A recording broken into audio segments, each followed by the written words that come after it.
Magandang lalaki, babae po sa inyo lahat. Ako po si Vic Garcia. Ako na po yung lingkod, Avelyn Garcia, at ito ang Buhay Unleashed sa 92.3 True FM. Nandito kami para gabayan kayo sa buhay na mas matagumpay, mas masaya, at mas makabuluhan. Ito ang Buhay Unleashed. Tanong mga kapatid, kontento ka na ba sa buhay mo? Kasi sweldo pa lang, ubos na. Mas matindi to. Yung iba, hindi pa sa mga sweldo, ubos na. Ganon, naiutang na. Oo, may mga tao po gano'n, di ba? Naku. Hindi pa dumarating yung sweldo, nautang na, kaya nga pagdating ng sweldo, wala na. Ubos na. Grabe. Ang tagal mo na ba sa trabaho, pero wala ka pa ring asenso. Naku, marami po nagreklamo pong ganyan. At ito pa, minsan gusto mong magnegosyo, pero hindi mo alam kung paano. Nako, gaano karami po sa inyo, ang tagal-tagal nyo na gusto mag-resign sa trabaho, gusto nyo na magnegosyo, kaya lang, hindi mangyari-yari. Bakit hindi nyo alam kung paano? Naku, manood kayo ng programa ito. Sa relasyon. Yan, naku, marami po. Halos lahat ng tao may problema ganito. Ano yan? Punong-puno ba ng komplikasyon? Yan, problema ka ba sa relasyon mo sa asawa mo, anak mo, sa nanay mo, tatay mo, kapatid mo, sa biyanan mo, kaibigan mo, kabag-anak mo, kapitbahay. Yan, dami.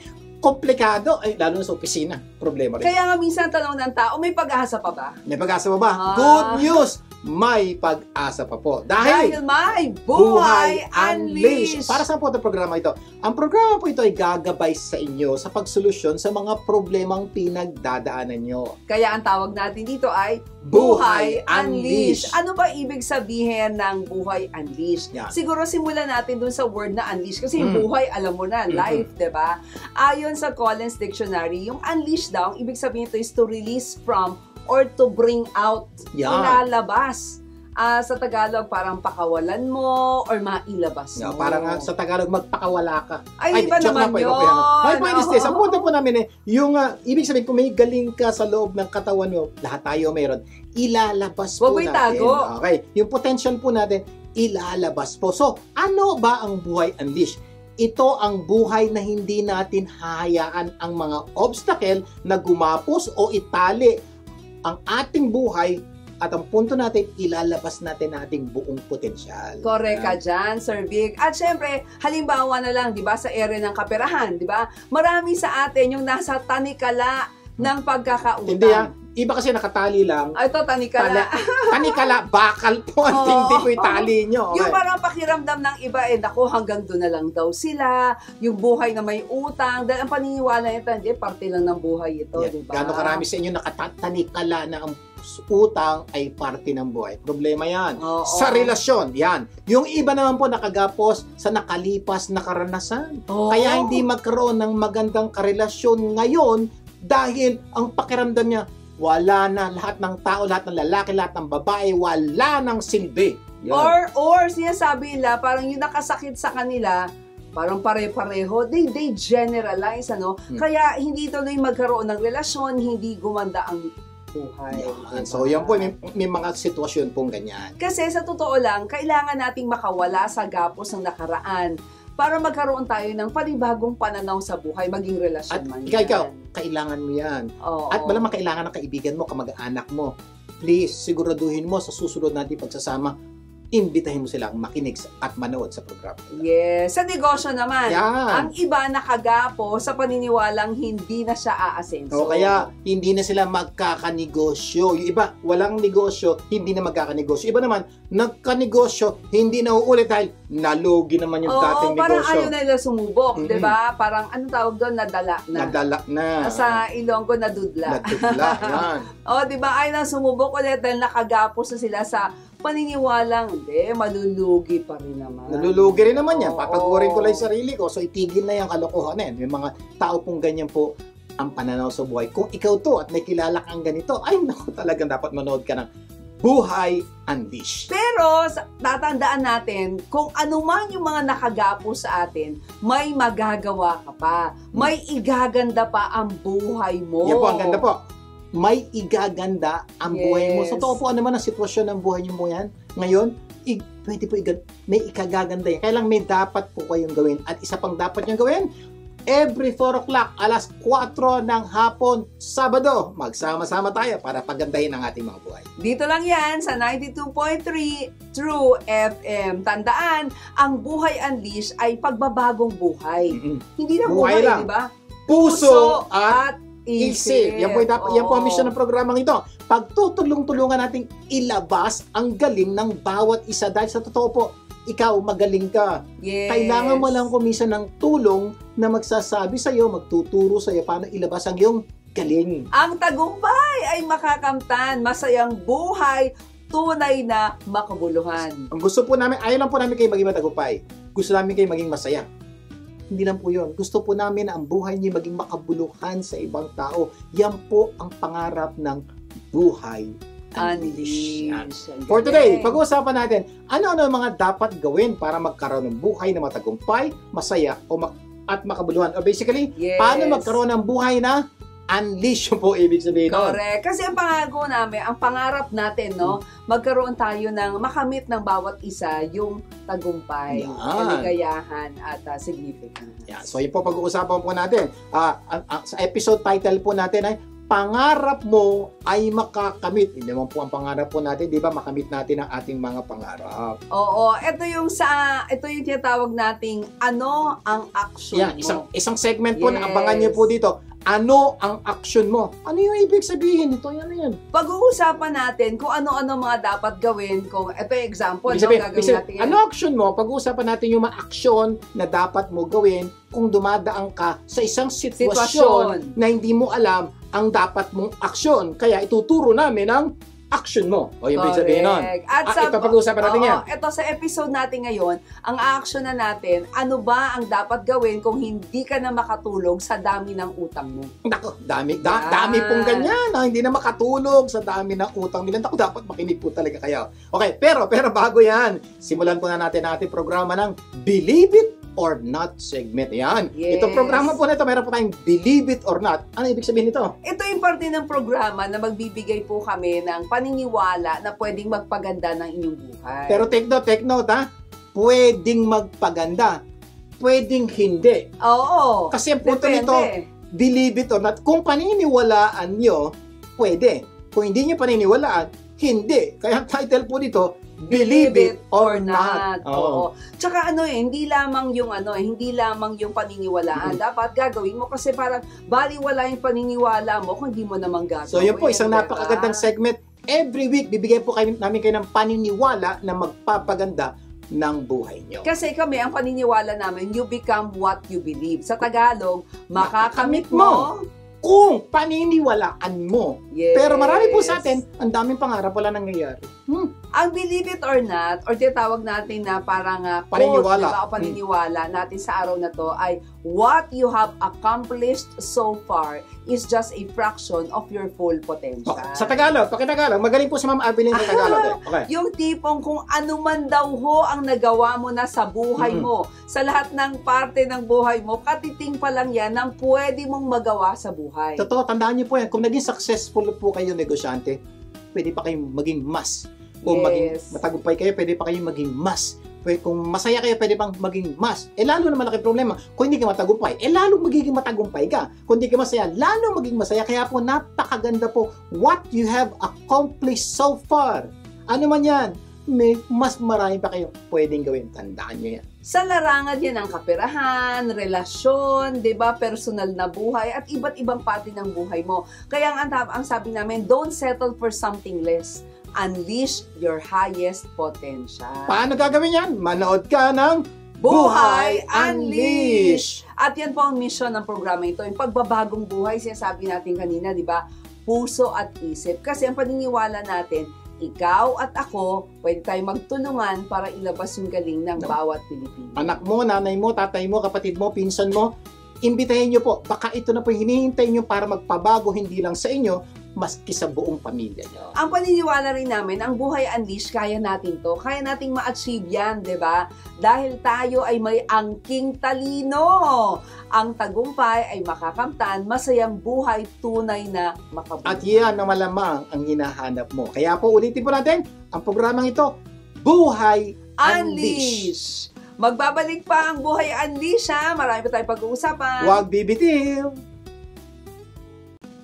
Nagbabalik ang Buhay Unleash. Vic Garcia po balik. At ako pa rin po yung lingkod, Avelyn Garcia. Dadako na tayo sa ikaw! Ikaw!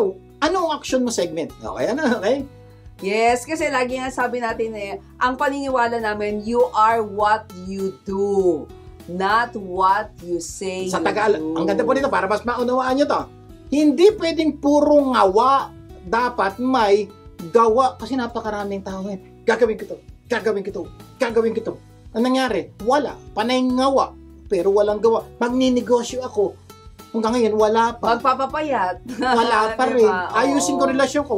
Wala pa rin. Kasi po puro ngawa. Dapat, wag lang panay ngawa. Dapat may gawa. Yes, kasi ang paniniwala natin, ikaw ay produkto ng mga ginagawa mo, hindi ng mga sinasabi mo. Diba? So ano yung ating first quote natin ngayon ay... Tangina, what you accomplished so far. Yes, it's just a fraction of your full potential. So ano may nagawa mo? Pero dito po sa segment na to, ang paniniwala po namin it's not what you say that counts, it's what you do. Kakaiginayan po tayo Okay, game. Okay, at syempre, hahanapan natin sa segment na ito, hahanap tayo ng tinatawag nating aksyon sa mga sitwasyon na nangangailangan ng solusyon. Pakiulit mo yan, ganda na. Makinig po kayo. Ulitin po ni mga Avelyn sinabi niya. Sa Ganda segment po nito. na ito, hahanapan natin ng aksyon ang mga sitwasyon na nangangailangan ng solusyon. Yeah, so yun po ang purpose natin at sigurado ko po, marami kayong sitwasyon na naghahanap ng aksyon. So, kung meron po kayong ganyan, padala nyo po sa aming programa. Okay? Puntahan nyo po yung aming Facebook account, Buhay Unleash, o kaya po yung aming YouTube account, Buhay Unleash. Type nyo po din, mag-comment po kayo ng tanong. Baka, who knows, one of these days, yung sitwasyon nyo naman ang aming aaksyonan para mabigyan ng solusyon. Kaya kung meron kayong delikado o komplikadong sitwasyon na nangangailangan ng aksyon, ipadala nyo yan sa amin sa aming Facebook account or YouTube channel na Buhay Unleash. At baka yung sitwasyon ninyo, yun ang susunod nating aaksyonan. Kaya po, gawin nyo po yan. Ang sitwasyon natin ngayon ay dinadanas po ito ng napakaraming tao. Ano sitwasyon natin? Ano ang dapat mong gawin kung hindi ka na makatulong sa dami ng utang mo? Yeah. Sir Vic, ikaw, ano action mo? Makinig po kayong mabuti. Ang ganda po. Simple lang po ang solusyon ko po sa problemang ito. Makinig po kayong mabuti. Okay. So, assuming hindi ka na makatulog sa dami ng utang mo. Marami po sitwasyon ganyan. Okay? Hindi ka na makatulog. Simple lang ang gagawin mo. Okay? Puntahan mo. Makinig kayo mabuti. Napaka-critical po itong action na to. Kaya dapat alam na alam niyo dapat nyo gawin. Hindi ka na makatulog sa dami ng utang mo. Ito gagawin mo. Puntahan mo ang pinagkakautangan mo. Oh, syempre naman. Sino man yan? Makatulog kamag-anak mo, pinsan mo, kaibigan mo, kung sino man. Kung sino man. Okay? At sabihin mo, dapat tama-tama yung script mo, sabihin mo, hindi mo na mababayaran ang utang mo. Yun ang sabihin mo. Ganon. Alam niyo ang mangyayari pag sinabi mo yun? Ito mangyayari. Siya na ngayon, yung pinagkakautangan mo, ang hindi na makakatulog. Ano ba? Kung hindi nyo po nag-get, ulitin ko po. Okay. Kung hindi nyo maunawaan, okay, makinig po kayo buti. Kung kapag hindi ka na makatulog sa dami ng utang mo, sabihin mo sa pinagkakautangan mo, kung sino man siya, na hindi mo na mababayaran ang utang mo. At dahil dyan, siya na ang hindi makakatulog. Ano ba? Okay? Joke lang po. Joke. Hindi po yan. Pero at least, masaya. Itong programa kita, meron tayong konting katatawanan na joke. So, hindi po yan. Balik tayo sa tunay na problema. Okay. Sa sitwasyon ng araw na to, ano dapat gawin kung hindi na makatulog sa dami ng utang mo? Okay. Yun ang pinadala sa atin, na tanong na parang sitwasyon na pwede natin aksyonan. Okay, magandang tanong po yan dahil napakaraming tao po ngayon na nakakaranas ng ganyang sitwasyon. Dami-dami. Kaya mapapansin ninyo maraming tao ngayon na parang parating puyat dahil marami sa kanila ang hindi na makatulog sa gabi sa dami ng pagkakautang. Kaya pag may kaibigan kayo, kaopisina kayo, nakita nyo, puyat, malamang hindi nakatulog yan sa dami ng utang niya. So, problema po talaga malaki. Yes. Yung iba naman, puyat naman talaga dahil magaling lang talaga magdala ng puyat. May diba? mga tao pong ganun. Oo. Puyat siya pero ang galing. Kasi ang galing mag-makeup, takip yung eye bag, takip. Pero puyat din po yun. Kaya lang, hindi nyo alam. Yes. Pero ito ang action namin sa ganyang sitwasyon. Okay, meron po kami tatlong pwede nyo pong gawin kung ganyan na inyong pinagdadaanan. So, kaya makinig po kayo mabuti kung kailangan nyo magsulat. Magsulat po kayo para malaman yung action. Action number 1 na mabilis. Matulog ka. Ha? Yes, tama. Nadinig ninyo, matulog ka. Dahil sayang ang puyat mo. Matulog ka kasi hindi naman mababawasan o mababayaran ang utang mo kapag ikaw ay Yan, nagpuyat. malinaw po ha. Diba? So, unang-unang tip ko, hindi ka na makatulog sa dami ng utang mo, matulog ka. Kasi nga po, sana habang nagpupuyat ka, nababawasan ng utang mo.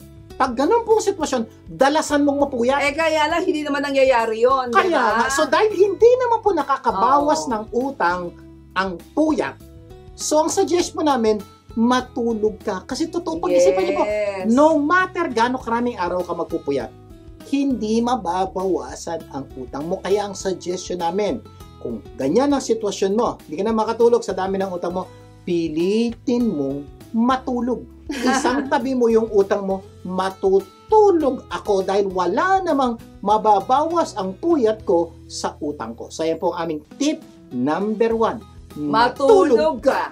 Number 2, matulog ka. Ha? Yun uli? Yes. Bakit? Kasi dahil lalong lalaki ang problema mo kapag ikaw ay napuyat. Totoo yan. Malamang ang tanong ninyo, Bakit? Okay. Kasi po, pag kayo maraming utang at napuyat kayo, ito na, puyat ka na, malamang late kang magigising.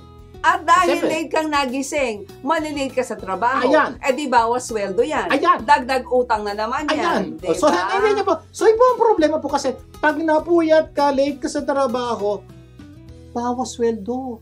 So, Yes. madadagdagan po ang problema. Kaya po ang suggestion namin, pag marami kang utang, hindi ka na makatulog, matulog ka. At mas masakit ha, baka hindi ka na magising. Yan. Diba? Mas malaking bawas sa sweldo yan. Malaking dagdag utang yan. Diba? Pag hindi ka nagising, ang bawas sa sweldo mo, buong araw. Pag late ka lang nagising, few hours lang. Ang tanong, balikan mo. Bakit nadagdagan ang problema mo? Nagpuyat ka. Hindi ka nakatulog sa dami ng utang mo. Kaya ang suggestion namin, matulog ka. Yung iba naman kasi talagang pumapasok pa eh. Pero makapasok ka man sa trabaho, malamang lutang ka. Alam mo yun, lutang. Diba? Parang zombie. Parang living Dahil dead. kulang ka sa tulog eh. So malamang hindi mo magagawa ng tama yung trabaho mo. At pag nangyari yan, maraming mistakes. at pag maraming mistake, ano nangyari? Mapapagalitan ka ng Ayan. boss mo. Mas malaking problema na ngayon yan. Dati, baong ka lang sa utang, tapos puyat ka lang. Napagalitan ka ng boss mo. That caused a lot of problems sa opisina. Ano susunod? Mas malaking problema. Baka mawala ka pa ng trabaho. Oo nga, okay nga sana kung pagalit lang eh. Di ba? Sabi mo nga, mas matindi. Baka matanggal ka sa trabaho. Di ba lalong lumaki yung problema mo dahil napuyat ka? Doon ka na, dahil di ka natulog, basically. Hindi ka natulog. So, problema po niya, pag late, napuyat ka, pwedeng mabawasan ng sweldo mo kasi late ka. O mabawasan yung buong araw na sweldo mo. Or pangatlo, mawalan ka na talaga ng sweldo dahil natanggal ka sa trabaho. Number 3 tip. Number 3. Hulaan nyo, ha? Baka alam na nila. Alam Number na. 3, matulog ka. Matulog ka na naman. Bakit? Kasi dahil baka bumaba ang iyong resistensya. At baka ikaw magkasakit. Ayan. Naku, dagdag problema na naman yan. Baon ka sa utang, bibili ka pa ng gamot, absent ka pa sa trabaho. Nakita mo? Yan po ang nangyayari sa napakaraming taong hindi makatulog sa dami ng utang. Lalong dumadami po ang utang. Bakit? Hindi kasi natulog. Kaya ang solusyon po namin, number 1, matulog ka. Number 2, matulog ka. And number 3, matulog ka dahil malaki po ang matutulog nung matutulog ka. At mas masakit ha, ang mas masakit ha, paano kung ma-hospital ka? Hindi ka Kasi ba dahil nagkasakit? sa puyat, di ba? Lalo ka ngayon mababaon sa utang at mas mahaba ang absent mo dyan sa trabaho. And eventually, sa masyadong mahaba, matanggal ka sa trabaho. Yes. So, ano ang dapat gawin kung hindi ka makatulog sa dami ng utang mo? Ang sagot ay, matulog ka. Number 1. Number 2, matulog ka. number 3, Matulog ka. inis na ba kayo sa amin? Sa mga susunod nating pagsasama, Sasabihin niya, sir, hindi po ang problema po natin, dami kong utang. Take note ha. Ang tanong niyo lang kanina, kung hindi ka makatulog sa dami ng utang mo. So, sinolusyonan po natin today yung tulog. Yes. Sir, ang problema ko naman, paano ko susolusyonan yung problema ko sa utang? E di magpadala po kayo ng bagong sitwasyon.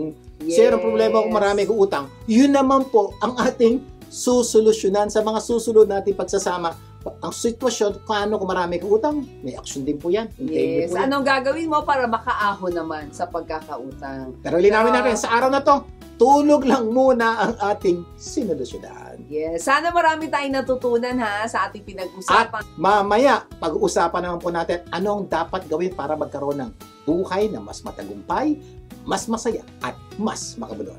Magbabalik pa ang Buhay Unleashed. Huwag bibitiw. Nagbabalik ang Buhay Unleashed. Vic Garcia po muli. At Avelyn Garcia. Dadako na tayo sa ating segment na, ayun, itanong mo lang. Pag may problema ka, itanong mo lang. Dahil ang paniniwala po namin, when you don't know, don't guess, ask. Ganda po sa Tagalog nito. Sa Tagalog po nito ay, kapag hindi mo alam, huwag manghula. Magtanong. Ang problema po sa atin, daming tao, hindi alam mga kwento, ayaw magtanong. Ayun, kaya lalo naliligaw po sa buhay, kaya lalo pong nasisira ang buhay. Kaya po kung may problema ka, itanong mo lang. Kaya pala, no, sinasabi, na even the Bible says, di ba, ask and it shall be given to you. Kasi kung hindi ka nag-a-ask, walang bibigay kaya po, there's wisdom in the counsel of many. Yes. Sabi, kung may problema kayong pinagdadaanan, may wisdom daw po talaga, magtanong ka sa ibang tao kung ano dapat mong gawin sa sitwasyon mo. Yun po sinasabi. Kaya ito po yung segment na bibigyan po namin kayo ng pagkakataong magtanong. Kaya kung nahihiya ka magtanong, natatakot ka magtanong, itanong mo lang. Yes. Padala mo lang sa amin. Parang ano yan, naghumingi ka ng direction, di ba? Magtanong ka kay Waze. Saan ka dadaan? Magtanong ka kay Apple. Nung wala pang Waze, nahihiya ka magtanong sa pulis sa kanto, ganito. Baka pa ngayon, mas madali na nga si Waze na lang tatanungin mo eh. Yan, halos lahat ng tao ay gusto magkaroon ng matagumpay na buhay, di ba? Yan. Ang yumaman eh. Yan. Ma-promote sa trabaho. Ayan, syempre. Magka-negosyo. Gusto natin yan. Magkaroon ng mas masayang pamilya. Halos lahat sa atin gusto natin yan. At yan din ang pangarap namin. Totoo po yan. Para sa inyo. Pero, may kilala ba kayong taong matagumpay, pero malungkot? Yan. Totoo, may kilala po kayo, pagkayaman-yaman, pero ang lungkot ng buhay. Yung iba naman, matagumpay, masaya, pero hindi po makabuluhan ang buhay niya sa ibang tao. Galit yung mga tao sa kanya. So, ibig sabihin, successful, happy, pero yung buhay niya, parang pang sarili niya lang. Yes, diba? may mga tao pong gano'n. May kilala rin po kayong ganyan. Correct. Layunin po ng programang ito na tulungan po ang bawat Pilipino. Ikaw yun, kasama ka. Ikaw, na magkaroon ng buhay na matagumpay, masaya at makabuluhan. Sana hindi tayo huminto dun sa matagumpay. Hindi ka huminto dun sa masaya. Sana yung buhay natin significant. At the end of the day, you will see na meron kang na-contribute sa buhay ng iba. At yun po yung gusto namin magkaroon kayong buhay na matagumpay na kayo, masaya na kayo, at mas makabuluhan. Sabi ng iba, sir, masaya na ako matagumpay na ako Simple lang. Pangarap po namin magkaroon kayo ng buhay na mas matagumpay. Kaya, mas masaya at mas makabuluhan. Yan para din po sa inyo. Kaya po sa ating segment na itanong mo lang, ang tanong natin sa araw na to ay... Ano mga dapat gawin para magkaroon ng buhay na mas matagumpay, mas masaya, at mas makabuluhan? Sa ating episode na Pangarap mo ay makakamit. Ano man yung pangarap mo, pwede pong makamit yan. Ito na po. Paano yan? Ayan. Kung gusto mong magkaroon ng buhay unleashed at magkaroon ng buhay na matagumpay, sinasabi natin kanina, masaya at makabulan, simple lang ang kailangan mong gawin. Simple lang. Ano? Kailangan maagap ka sa buhay. Maagap ka sa buhay. Maagap. Actually, napakasimple po. Ang gagawin niyo lang po para maging matagumpay, masaya, at makabuluhan ng buhay niyo, kailangan kayo maging maagap. Hindi maaga. No, maagap. Maagap. Ibig sabihin, ano ibig sabihin? Maagap, para maintindihan nila. Ito yung mga klase ng tulog pa ang iba. Gising ka na. Sabi sa'yo, maagap ka na, una ka sa iba. Yun po, ibig sabihin ng maagap. Yung tipong hindi pa alam ng iba. Alam mo na. So, patungkol po sa kaalaman, medyo advance ka ng konti sa pag-aaral kumpara sa iba. Hindi ginagawa ng iba. Ginagawa mo na. Sample, nanonood kayo ng Buhay Unleashed, hindi ginagawa ng iba yun. O, di, maagap ka. O, eto pa. hindi pa nangyayari o wala pang problema, pinag-iisipan o pinagpaplanuhan mo na. Nako, sigurado ako pag ginawa mo yan, nako, magkakaroon ka ng buhay unleash. O ito pa, di ba? Yung bata ka pa, secured ng iyong katandaan. Yeah, ibig sabihin po bata. Yan yung maagap eh. Maagap, bata pa, nagtitipid ka na, nagsisave ka na, para pagdating ng katandaan, na problema na maraming matanda ngayon, walang pera. Wow. At marami pang iba. Kaya para maging maagap sa buhay, may 6 na bagay tayong gagawin. At ito ay nagsisimula sa mga letra ng maagap. Ibig sabihin po, 6 po itong dapat nyo matutunan, madaling tandaan dahil nagsisimula po sa letter na M-A-A-G-A-P. Maagap. So, madali pong tandaan. Simulan natin ang pagiging maaga para sa unang letra ng maagap, letter M. What is M? Maniwala ka. Ayan. Maniwala ka na magkakaroon ka ng buhay unleash o magkakaroon ng buhay na matagumpay, masaya at makabuluhan. Ito po yung isa napaka-importante, kailangan nyo maintindihan yung salitang maniwala ka. Yes. Marami po sa atin kaya hindi po gumaganda ang buhay natin, hindi po tayo naniniwala. Sample lang ko po kayo. For example, may babae kang gusto mong ligawan. Oh. Hindi ka na naniniwalang sasagutin ka. So, hindi mo liligawan. Tama, kasi hindi ka naniwala. O, bigyan niyo po ako ng sample. Ako po, na makita ko po si Ma'am Evelyn, asawa ko po siya, kung hindi niyo po alam. Okay? Naniwala po ako na sasagutin niya ako. So, naniwala ako. Okay, kaya niligawan ko po si Ma'am Evelyn dahil naniwala ako. Alam niyo po ba nangyari? Nung niligawan ko, nalaman ko, matagal na pala niya akong hinihintay. Ano ba? Hindi ba? Can you imagine, kung hindi ako naniwala, liligawan ko ba? Hindi.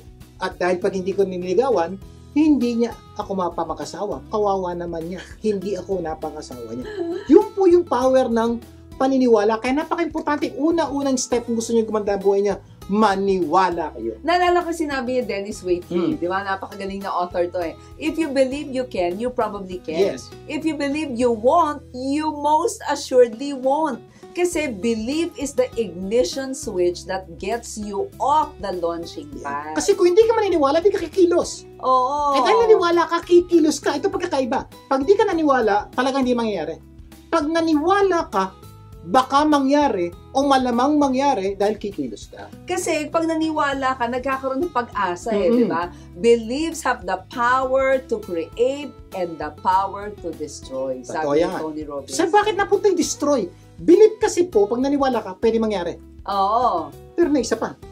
Belief, pag naniwala kang hindi mo kaya, hindi mo gagawin.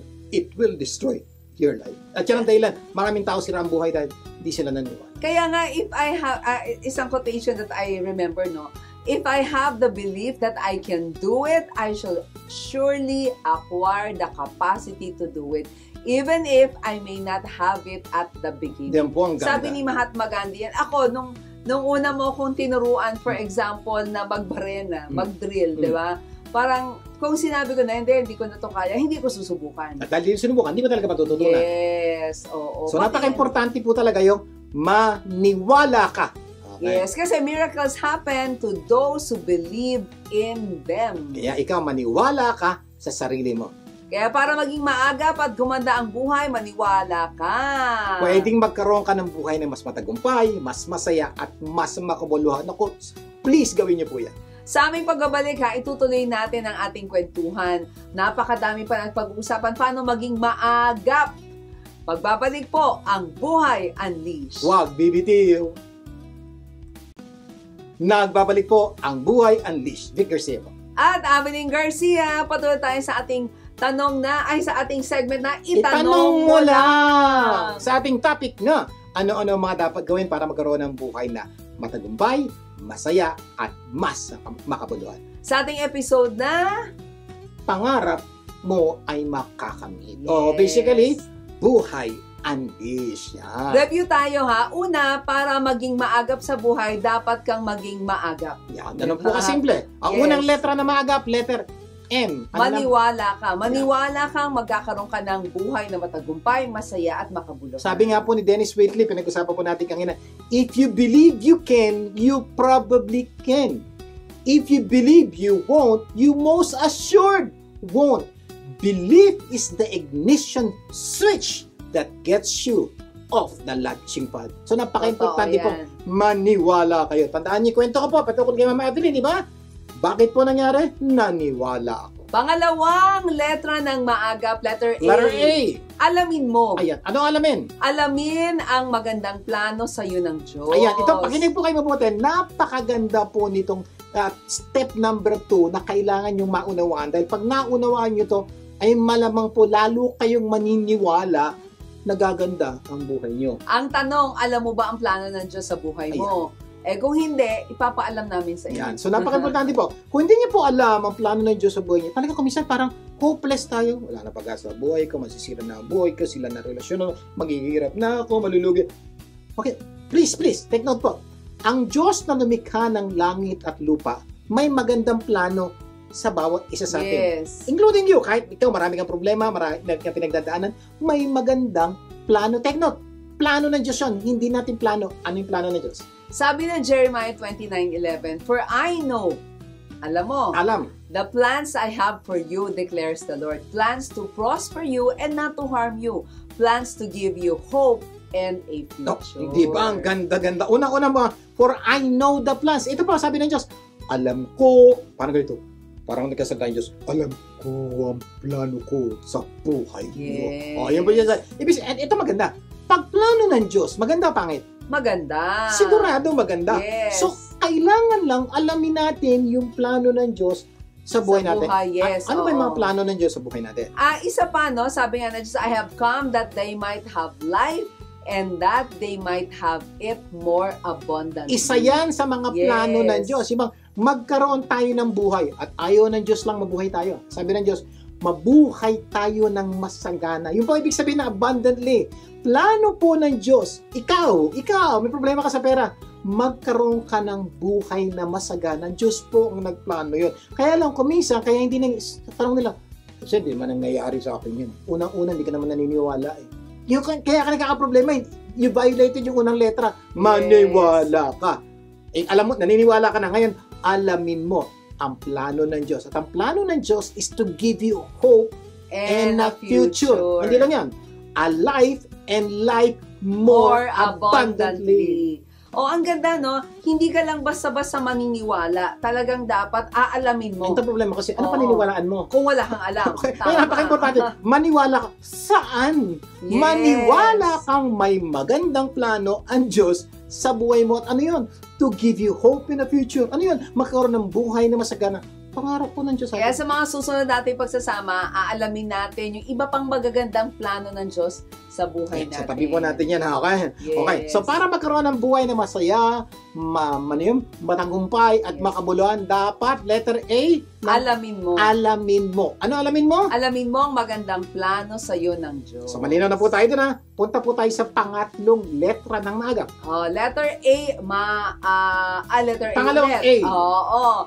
Aralin mo. Ay, ano yung aralin? Aralin mo kung paano ka magkakaroon ng buhay unleashed. Yan, okay. Diba? So, napaka-importante. Iba po yung alam mo. For example, alam mo, may cellphone ka. Paano gamitin? Kahit may cellphone ka, hindi ka mapagpapadala ng text, hindi ka makakagawa ng post, kung hindi mo alam kung paano gamitin. Exactly. So, kailangan, aralin mo. Paano ba ito? Paano ba gagawin to? Paano ba pependot? Baka mamaya, pag on lang, hindi mo alam. Huwag naman ganun. Diba? May ganun eh. Ganun. May ganun. Oo, kaya magbasa ka. Yeah, isang way na po para mag-aral. Take note, ang pinag-usapan na natin, aralin mo. One way para po mag-aral ay magbasa. Yes, magbasa ka, mag-research ka. Di ba sinasabi natin yung manufacturer's manual? Yes. Huwag nating, minsan kasi parang widow tayo di ba? Bumili ka ng cellphone, alam ko na itong pindot-pindotin, di ba? Pero sa totoo lang, marami pala siyang features na hindi mo pa alam. Kasi hindi mo inaral. Kaya ang question niyo po, halos lahat ng cellphone, alam mo yung cellphone? Okay? May manual. Ang tanong, gaano karami sa inyo ang nagbasa ng manual? Yun po isa pa kailangan maintindihan natin kailangan, sa pagbabasa nyo po, ang dami nyo malalaman na hindi nyo alam. Kaya nga po kailangan aralin At dyan po nyo ma-unleash yung cellphone nyo kung inaral nyo. Ganun po sa buhay natin. Yes. Kailangan pong magbasa tayo para malaman po natin yung manual ng buhay natin. May manual ang buhay natin? Meron. Meron po. Ginawa po yan ng manufacturer. Sino manufacturer natin? Siyempre si God. Diba? At si God po, binigyan po tayo ng salita ng Diyos para maging gabay natin para gamitin yung ating buhay. Kaya magbasa ka, mag-research kung ano-ano ba dapat gawin para matupad ang ating mga pangarap. At ang pinakamagandang parati mong gawin, manood ng buhay. Ayan, isang maganda pong paraan po para mag-aral ay manood ka. Para kamuha nito. Ilang minuto na po nagkasama tayo dito. Hindi ba nakaupo lang kayo dyan? Nanonood lang kayo? Nag-i-enjoy kayo? Alam niyo bang nag-aaral na tayo? Yes! Ito na po yung step number 3. Nag-aaral na tayo. Paano ko makuha yung buhay na gusto ko? Paano magkaroon ng buhay unleashed? Paano ko maabot yung pangarap ko? Ito na po. Kaya isang paraan po. Every Saturday po, sama po tayo 4 to 5. Manood po kayo ng programa ito. At sabay-sabay tayong mag-aral para gumanda yung ating buhay. Naalala ko yung sinabi ni Warren Buffett, di ba? The more you learn, the more you earn. Yan niyo po yun. The more you learn, the more you earn. Kadami pera, kadami. Kasi kapag ka nadadagdagan yung skills mo, mas marami kang pwedeng gawin. At mas marami kang pwedeng gawin, mas kikita ka. Yun po, isa sa mga mission po ng programang ito. Makinig po kayo, manood po kayo ng programang ito. You will learn. Yes. At ang purpose po nung learning, so that you will earn. Hindi lang po kayo will earn money. You will earn success. You will earn happiness. You will earn significance. Yung pinag-uusapan po natin. Yun po ang gusto namin magkaroon kayo ng buhay. Gawin nyo lang po ito regularly at kung gusto nyo po yung mga kamag-anak nyo, kapatid nyo, magkaroon din ng sariling buhay, imbitahin nyo pong makinig at manood ang programa ito. Kaya kung gusto mong umasenso, gusto mo yumaman, di mag-aral ka kung paano yumaman, di ba? Kung gusto mo makaahon sa pagkakautang, mag-aral how to get out of debt and stay out of debt. Meron po kaming libro pong ginawa, kasosweldo pa lang ubus na. Kontento ka na ba sa kaperahan mo? One of these days, i-discuss po natin sa programang ito. Ano-ano yung mga dapat gawin para makaahon sa pagkakautang para hindi ka na mapuyat? Matulog ka na ng mahinding. Yes. O kung gusto mo namang umayos ang iyong relasyon, di ba? Mag-aral ka. Alam mo ba yung inaaral yung ano ba yung pagkakaiba ng babae at lalaki? Alam niyo ba yun? Oo. Alam niyo ba yung pagkakaiba kung paano mag-react ang babae sa problema, paano mag-react ang lalaki sa problema? Alam niyo po, ito po aming paniniwala. Napakarami pong relasyon na sira ngayon simply because hindi ko nag-aral yung mag-asawa. Dahil kung nag-aral lang sila, malalaman nila ang 1 plus 1 is not 2. Or malalaman equals nila 3. Ano din? Bakit ang men are from Venus and women are from Mars. Diba? So yan po. Good news, pag-uusapan po natin sa programa ito. Kung may problema po kayo, may komplikasyon po ang inyong mga relasyon, abangan nyo po yan. Promise po, maraming problema. Ano man ang gusto mo, dapat pag-aralan mo. Kasi part of studying is asking for help. Another thing that you need to understand po. Pag nag-aaral ka, di ba may teacher, nagtatas ka ba, teacher, ano po to? Paano po ito? Ano po gawin natin? Tanong po tayo. Yes, and when in doubt, don't guess. Ask. Yan. Sabi nga po sa salita ng Diyos, ano sabi? Oo, there is wisdom in the counsel of many. Nabanggit mo yan kanina. So napaka-importante po, pag meron po kayong hindi alam, magtanong. Ito nga po yung problema na ang ating programa. Segment natin, itanong mo lang. Yes. Maraming tao ang naliligaw o nasisira ang buhay dahil ayaw magtanong. Yung iba nahihiyang magtanong. Yung iba naman sobrang yabang, ayaw magtanong. Iba po tayo. Kaya ang payo po namin, itanong mo lang. Kaya para maging maagap at gumanda ang buhay, aralin mo kung paano ka magkakaroon ng buhay unleashed. Pang-apat na letra. Pang-apat. Ng maagap. G. Ano yun? G. Gawin mo. Ganun na kasimple. Oo. Gawin mo yung pinag-aralan mo. Kailangan bang ipapaliwanag mo pa ba yan? Just do it. Just do it. Parang yung sapatos sa sinuso nyo. Just do it. The greatest gap in life is the one between knowing and doing, sabi ni Richard Briggs yan. So yun po, sa dami ng pag-uusapan natin dito, huwag nyo lang pong alamin, gawin nyo. Eh, di ba si Anthony Robbins, motivational speaker, lagi yan sinasabi, it's not knowing what to do, it's doing what you know. Gawin nyo po yan. Sabi nga po, information without action will just lead to frustration. Correct. Kaya, just do it. Kaya para mas gumanda ang buhay, gawin mo. Letter G.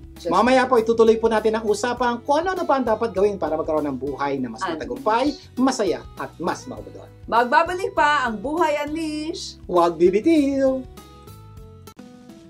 Nagbabalik ang Buhay Unleash. Vic Garcia po ba? At Abilene Garcia. Patuloy tayo sa ating itanong mo lang segment. Sa ating topic na. Ano-ano ang gagawin para magkaroon ng Buhay Unleash. Yan. Diba?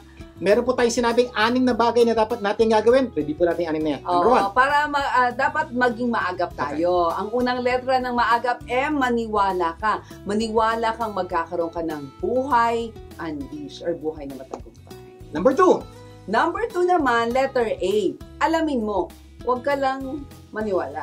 Alamin mo. Hindi, maniwala ka. Alamin mo yung paniniwalaan mo. Correct. Kasi kung mali yung paniniwala mo, ano yun na yung paniniwalaan mo? Kaya alamin mo yung dapat mong paniniwalaan dahil maraming pwedeng paniniwalaan na tama at mali. Which is, alamin mo magandang plano sa iyo ng Diyos. Pag-usapan na po natin kanina yan.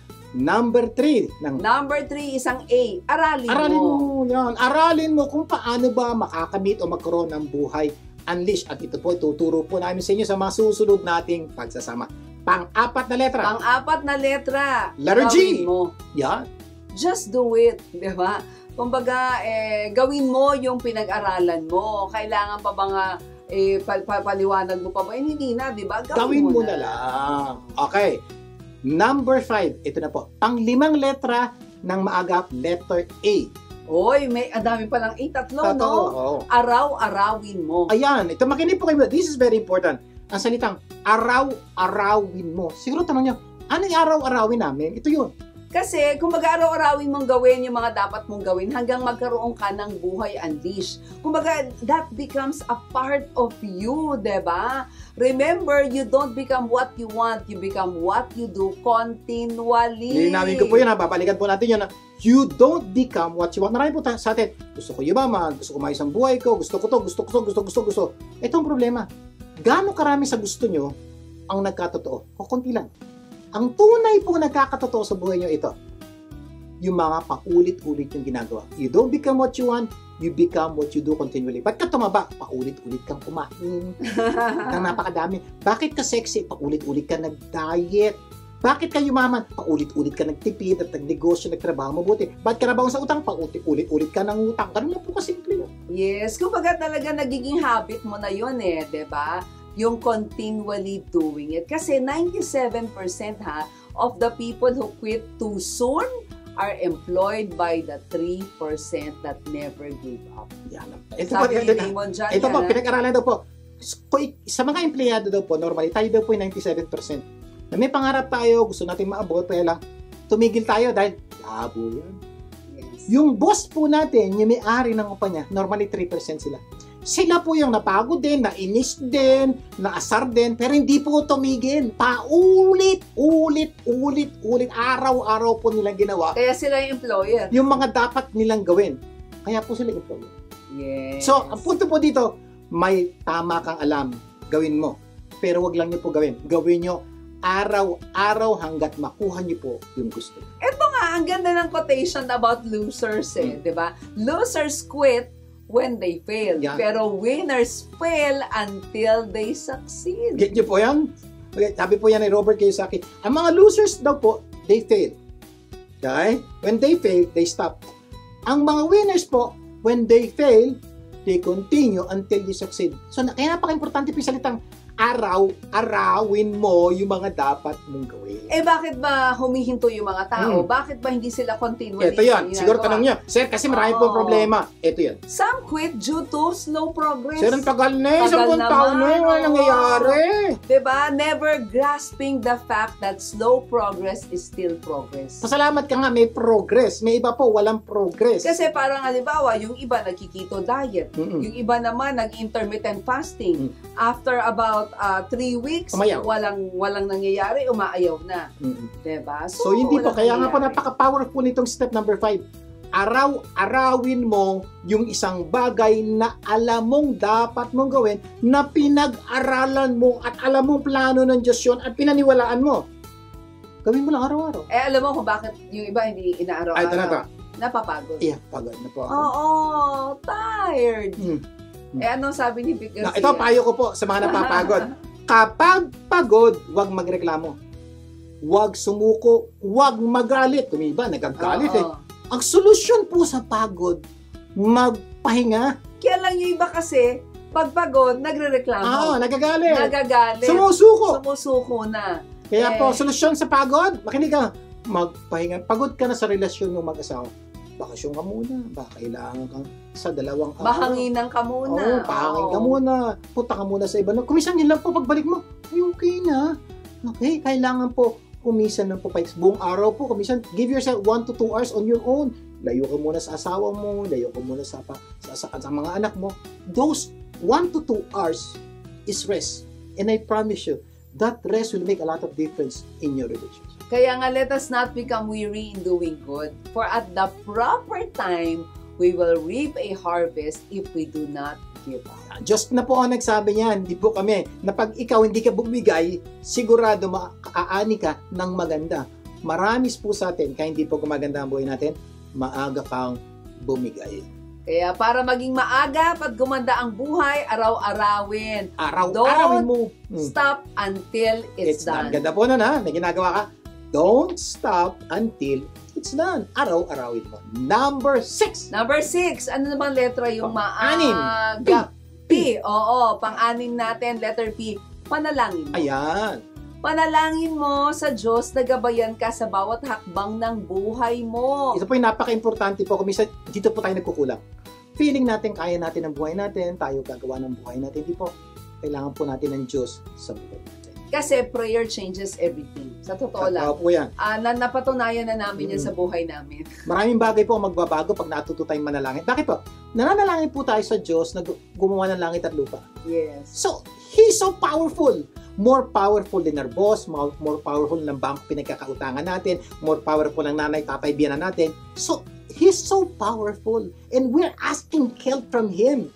Itong gusto ng Diyos, tulungan tayo. Hindi ba? It will change everything. Kasi prayer, ano yan is our acknowledgement that what is impossible with man is possible with God.